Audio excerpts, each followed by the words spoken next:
Swayam Prabha. Digital India. Educated India.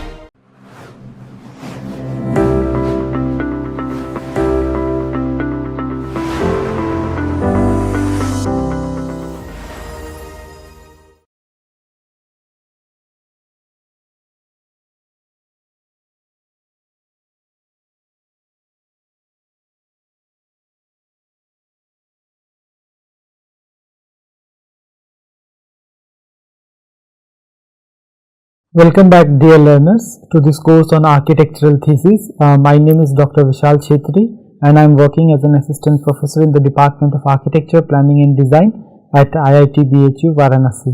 Today in this lecture, we will focus on the several time management strategies that are relevant for architectural thesis and similarly other design studios that you may in which it will be required. So now let us look into the content of this particular presentation. We will start with understanding about the importance regarding time management strategies. Some of the time management strategies are listed here in this PPT and will be discussed with all of you, and so that you may ponder upon these points when you will be working for your architectural thesis. Thereafter, an important aspect to be kept in mind, that is mental health and well-being. That is very much important when it comes to very intense and rigorous submissions such as architectural thesis, which actually showcases your entire 5 years of hard work that you have spent for this course. So that is why there is intense pressure that builds up among students, and there is there is a requirement for all of us to understand and try to identify some strategies by which the mental health and well-being of your and your friends can be ensured. Thereafter, we will conclude the presentation and then we will identify some of the key takeaways from this presentation, which will be followed up by some wrap-up activities. Thereafter, resources that are being used for this presentation will be shared with you, and what would be covered in the next presentation will also be showcased in this presentation. So let us now start with the presentation. To give you a recap of what was covered in the previous presentation, we started with integrating visuals with text. This is in context to the report writing process that we had elaborated in detail in the previous few PPTs. So it was mentioned over there that you have to use figures, tables to present evidence and explain their meaning in the paragraph. That is, you have to integrate visuals with the text in your report. It should not be something you just compile all the images in one pages and then all the text in remaining pages. That should not happen. Your image and text should go on together, wherein it is being referred in your report. Then next is use proper citations and cross-referencing style, so that you avoid chances of plagiarism or avoid all these issues from where there may be copyright issues that may occur. So always try to add proper references, and here especially proper captions to all the figures and tables is required, so that your figure doesn't leave it should not be something which has a free elaboration. That means anyone who wishes to look into the picture and then understand the detail, but the person who will perceive that image may interpret it in different with different viewpoints. So that is why if you add some kind of label, or if you add some caption to your image or your table, it is very clear for anyone who will be going through your report or through your presentation sheets to understand what you actually intend to portray among the viewers. So that is why proper captions is required, and cross-referencing is important in this case, is because the numbering that you mention in your report, for example figure 1.1 or table 1.2, like that, it has to be very clearly mentioned everywhere, and wherever your figure is important or is relevant in your text, always mention the figure number over there or table number over there, so that the detailed look to that particular topic can be found in the table or figure that you have inserted in your report. So that is why cross referencing is very important over there. Then organize supporting material in appendices. This is very important because to keep your report focused, and only the important material that are to be read by the by any person has to be there within the report document. But then you can also add some other information such as your questionnaire that you may have used for survey, or any detailed methods that you have used, or your raw data that you have referred for your simulation or for your analysis, or if there is any programming that you have incorporated in your thesis for simulation, that also can be mentioned. The codes can be mentioned in your appendices. So these are all they generally that is found in appendix or annexure of your report. And then edit for clarity and consistency, because once you write the entire report, the perspective of looking into the report is very different at that stage, because you are in a writing mode. So you may not be able to identify some of the common mistakes that you have done. So what you have to do, once you have written a report, take a break for at least 4-5 days, then you again go back to the report and identify some of the mistakes. You can easily identify these mistakes, or then thereafter you give it to your supervisor, who will again review the entire report and might suggest you some changes that is necessary to incorporate. Then next is avoid plagiarism and maintain coherence, that is cite all the sources, text or visuals that you have referred from other sources, paraphrase the sentences, and also add in-text citation from wherever you have referred that sentence. No matter you have written it in your own words, but still the source has to be mentioned in your sentences.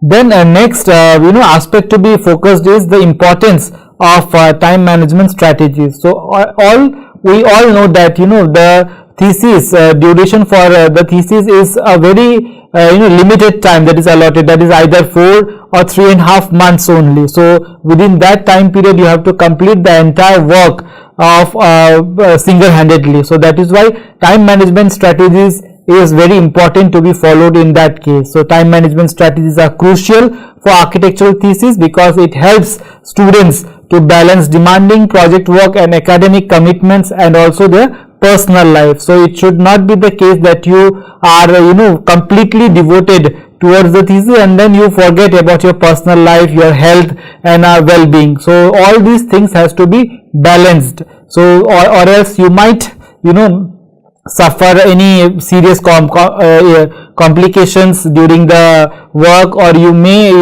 hamper yourself at the later stages, so that, or you may overburn yourself with all the work that you do at the initial stages. So your energy level may be down as you reach the final stage of your thesis. So that is why time management strategy is very important.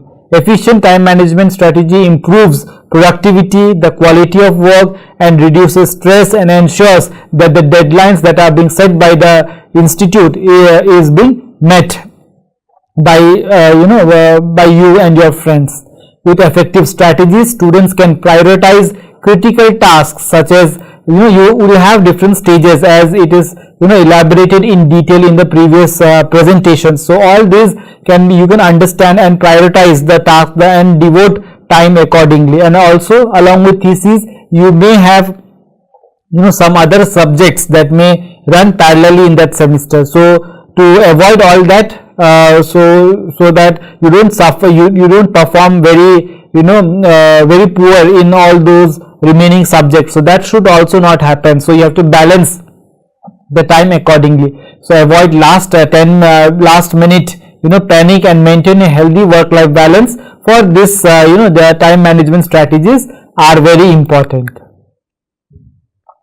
Then there are some time management strategies that are being listed here so that you successfully complete your architectural thesis. So the first to start with is to develop a clear project timeline. So this is although given by your institute thesis coordinator, but still you have to now divide certain small modules and into small tasks so that you are able to achieve that, or else if you just see the submission timeline, you won't be able to complete the task within that timeline if you just see the end deliverables, because there is much quantum of work that goes behind the scene for completing that task. So to understand that, and now that at your 10th semester you are very clear that how to proceed in an architectural design subject, so the same learnings has to be applied here also. You by now know that how much time does it take to complete a case study, to identify the inferences, then site analysis, and also area requirement, because here you won't be getting readily available area requirement. You have to prepare your own area requirement. You have to select a site for your own study, then analyze it, then also justify the site that it is appropriate for the design topic. Likewise, there are much detailed task that is there, so you have to break down each submission and then see the quantum of work that is required to be done within the time frame. So that is why developing a project timeline is very essential in this case.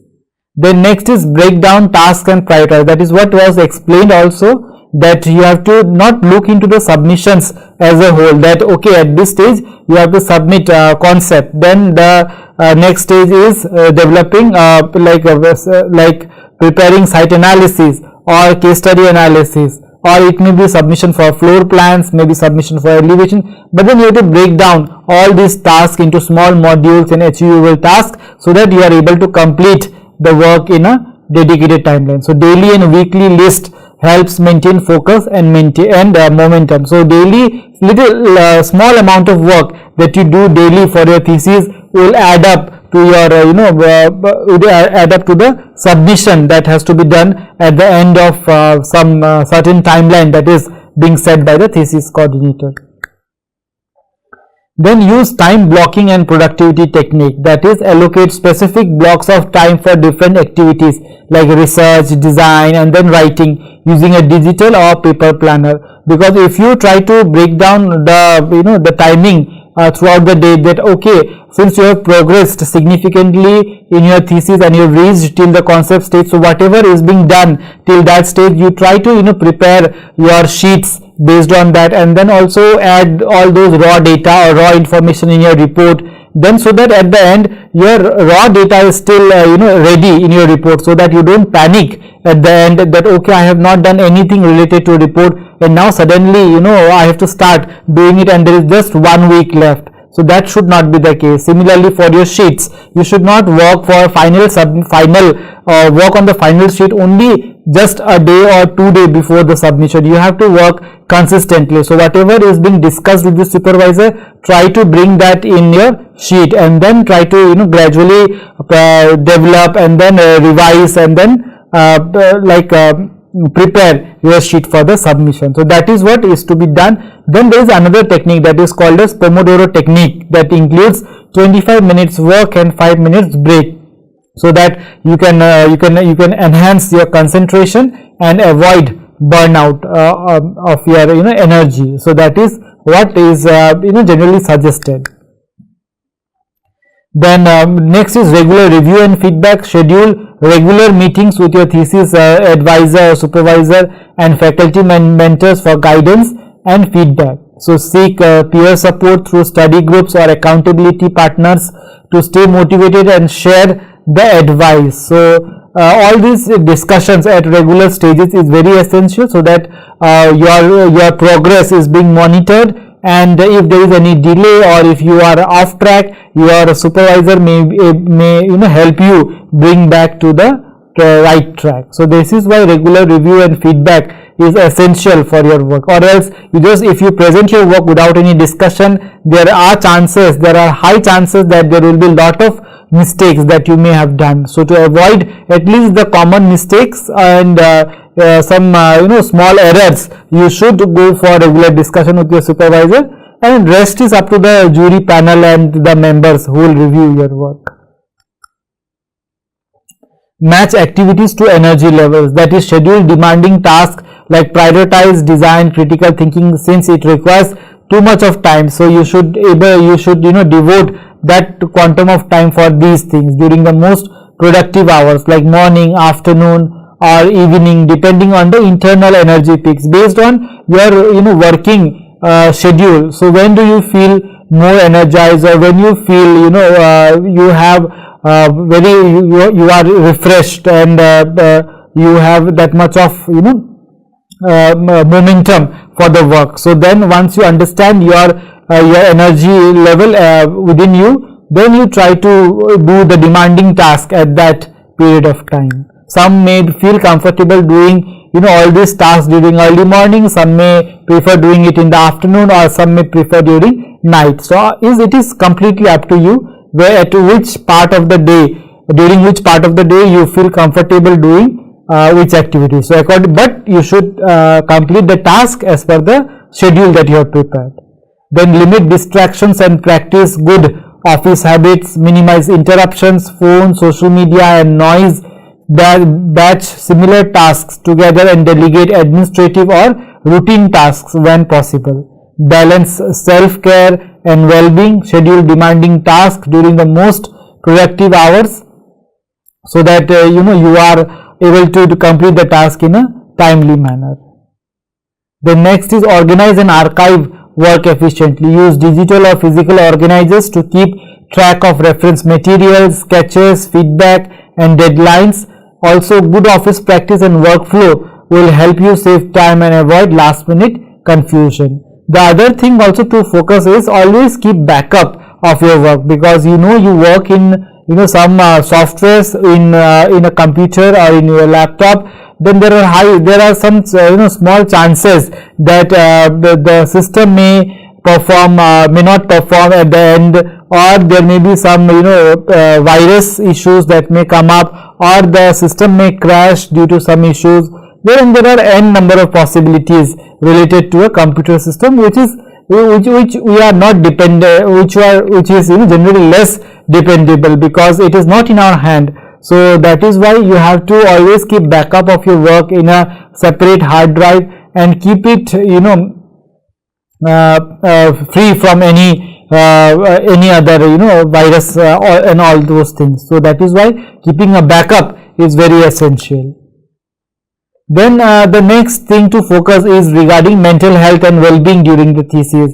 As already explained, mental health and well-being plays a very crucial role in the success of an architectural thesis, as we know that the intense workload that goes behind the submission of architectural thesis is very high. So that is why you have to maintain your mental health and well-being so that you are able to give your 100% to the work. You don't overburn yourself, or you don't fall ill due to some intense work that you do at certain number of days just before the submission. There may be certain number of problems that might occur if you don't focus in this, that like high chances that some issues related to headache, or maybe due to continuously looking into the screen, that might hamper your vision or may create some nausea or all those kind of illness. So that is why you should look for time management strategies as discussed.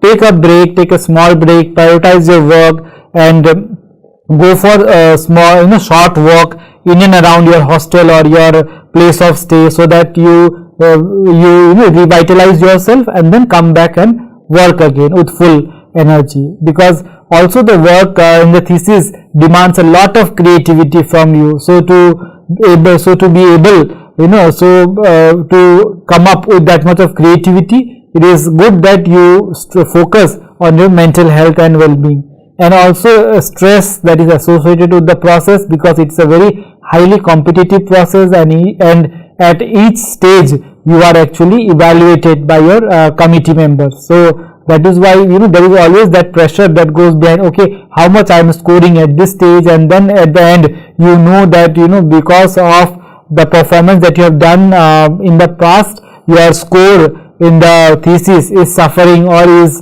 improving. So all these can be observed over there. So managing mental health and well-being ensures sustained productivity and creativity. So the key strategies for good mental health during thesis includes balanced workload, that is plan realistic daily goals and take regular breaks to avoid burnout, stress management, that is practice mindfulness, meditation or physical exercise to reduce anxiety and improve the focus. So this is important that you go for some kind of physical activity during your thesis. You should not always sit in front of the computer or sit in front of your laptop and then just do the work. You should devote some time for exercise or for some physical activity, or it may be in any form. Either it can be a small walk, it may be bicycling, it may be any sports that you would like to play with your friends. So go and engage in all these activities, so that once you come back from that, you are fully energized and you can devote yourself 100% to the work. The next is seek support, that is whenever you are in pressure or whenever you are under some stress, always go and discuss your issues with your with whomever you are comfortable. It may be a mentor, it may be a peer or your friends in your classroom, in your class, maybe any counselor also these days, because they may be able to give you some proper advice, because they are the professionals, and then you may be able to come back to the track again after you seek advice from these professionals. So this is what is essential and relevant to be done in such cases where you are under too much of stress. Then healthy environment, you have to create a comfortable and organized workplace that minimizes distraction and enhances concentration. That means all the things that are there in your room or in your hostel, try to add such things that motivates you. It may be bringing nature close to you, like you have planted small flowers or small leafy plants in your pots in and around your room or in your balcony, so that you bring nature more close to you and you feel rejuvenated. Or you may go to a park and then see people how they are happy, and then try to understand, try to see the surroundings and see how nature and then you will feel that how nature can help you revitalize. Or if there is any small exercise that you can do in the park, that may also help you re-energize yourself. And then always keep yourself away from distractions, like too much of usage of social media or too much of usage of other devices may distract you. So always think of always surround yourself with motivational things and less of distraction, so that you can concentrate fully in your work. Then always have a positive mindset, that is always think positively. For example, if you are doing some task or completing one part of your thesis, then devote yourself 100% to that task, and don't think that okay, what if I don't complete this task on time, or what would happen if my work is not up to the mark. So at that moment of time, it is not of any use if you just start thinking all these negative things in your, or bring these negative things in your mind. Always think positively, and then you will see yourself how this positive mindset is actually helping you progress in your own work. So cultivate self-compassion and maintain motivation by celebrating small accomplishment. So for instance, if you set a goal for yourself that okay, in such and such date you are able to complete at least case study, you are able to finalize the case study, you have visited the place where that case study is located. Once you have completed that, and then you are able to submit the work on time. So it's a small achievement, but still you should celebrate that with your with your close friends, and then discuss among yourselves that okay, what was the process that the different students have adopted, and then how were you able to overcome some of the issues during your case study, and how others have overcome their own issues. So like that, always develop positive mindset, and and also cultivate self-compassion.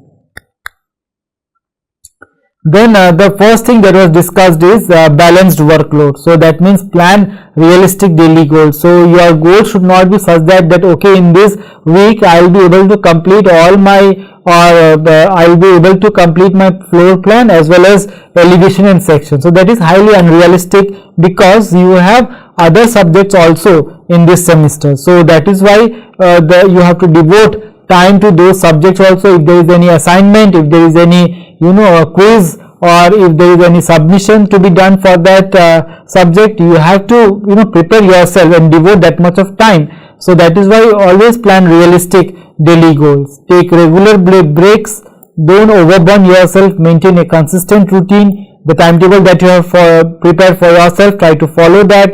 Prioritize your task, use stress reduction techniques, avoid multitasking. That okay, at one instance you are preparing floor plan and then suddenly you switch to preparing elevation and then to section. So that is not the correct way to work. So you have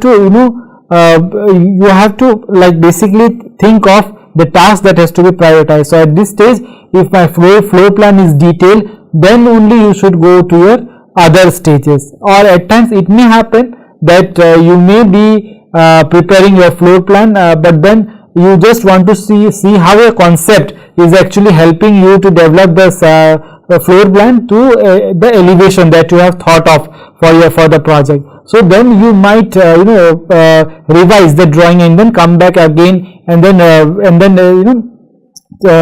do small changes in the floor plan. That is acceptable, but the thing it should not be that half of the work that you do for floor plan, then again half suddenly you switch on to elevation without proper thinking. So that should not happen. Also, you should not engage yourself in other activities during that stage. For example, you are working with full concentration on your floor plan, and then suddenly there is some other task that is to be done. So try to avoid such juggling between the different activities. So this is why is required in this stage. So set boundaries, that is scope and limitation for the project. Don't go for more detailing or things which are not required at a particular stage. So just see the timeline, and then once you have formulated small task for yourself, try to limit yourself to that. So if you set boundary for yourself, okay, I am going to complete this much of task within the day. So once that is completed, then devote yourself to other activities also. Stay connected. You should not isolate yourself during this process. Always remain connected with your friends so that you are aware that okay, so everyone has to progress in the work. So you stay connected about the submissions, about the other things that is going on within that particular semester. So this is how you will be fully aware, because there will be many other activities in your institute along with your thesis. So you should be able to participate in in all these activities because you are the senior most batch of that institute. So this is what is essential. Also, you have to remain connected with your peers and your friends. Then seek help when needed. Create a comfortable workspace for yourself. Then the practice of mindfulness is necessary for stress management. Deep breathing exercises, regular physical exercises is also necessary. Connect with nature, like here just placing a flower pot in your room may help you bring nature more close to your workplace. So this is also necessary, or going for a walk, having a discussion with your friends. So this all builds up, and then it creates momentum in the work. Create calm spaces for concentration. Use visualization and progressive muscle relaxation. Incorporate stress reducing architectural elements like natural light, views of greenery and calming colors of your indoors. Maintain social support and schedule relaxation break whenever required. The next is to seek support so that your mental health and well-being is ensured. Engage with your mentors. Talk about the difficulties that you are facing. possibly there during the discussion your issues may be resolved. Connect with your peers, seek counseling services, share challenges openly, participate in workshops and support programs if required, build accountability partnerships, utilize online communities to discuss the problems, and then if there is any issue that you are facing in some software, try to discuss that with your friends and online community, because others might have also faced similar hurdles and how they have overcome that issue. That will help you in minimizing the time wastage that may happen. Balance social and academic life so that you don't put yourself too much into the social life. So you have to balance both the things. Healthy environment is necessary because it declutters the workspace, it adopt minimalism, so that your place of work is also well organized, because the energy that will be there in your space will actually trigger you that if your room is not well organized and your workspace is not well organized, you have kept everything very shabbily everywhere, and it's not well organized, then possibly you will not be able to concentrate properly in your work, because it is generally said that all these kind of things might impact our brain also, because it actually feels the surrounding, and also these surroundings help you activate your brain cells accordingly. So that is why it is very essential that your workspace are decluttered and you have organized your space properly. Use smart storage solutions, integrate digital tools, prioritize ergonomics, ensure proper lighting in your workspace, personalize the space according to your usage, create zones for different tasks, that in this place you are going to work for your design, at some other place you are going to work for the model for discussion. So this is how you have to organize your place as shown here in the image. Then create zones for different tasks, maintain regular cleaning and organization of your space, incorporate biophilic elements as shown here. Then always try to have positive mindset, practice self-kindness, recognize common humanity, stay mindful, celebrate small wins, reframe failures as learning opportunity. Don't think that okay, you have not completed the task and you might be feeling that there will be some then you start overthinking on those failures. So that should not happen. Reframe failures as learning opportunity. Use loving kindness meditation. Keep a self-compassion journal. Set realistic expectations for yourself. Surround yourself with supportive people who always motivates you. Seek professional help if needed in such cases. So to give you an overview of what we have learned in this presentation is that time management is a key to balance the workload and the meeting the thesis deadline. So this is essential. Create clear timelines for yourself, prioritize tasks and use time blocking techniques that is discussed. Seek regular feedback and organize work efficiently. Manage stress with mindfulness, exercise and healthy break that you take. Build support networks with mentors, peers and counselors, and maintain a positive mindset, because that is the most important thing. If you are always full of doubts and full of confusion or doubts in your mind, then possibly that is what will reflect in your work also. So avoid doing all that and always remain positive. Look for good examples and then try to motivate yourself. So there are some activities that are listed here that you can perform. What time management strategies can actually help you deal with the biggest distraction that you have in your mind. So out of the ones that you listed, try to identify the most important one.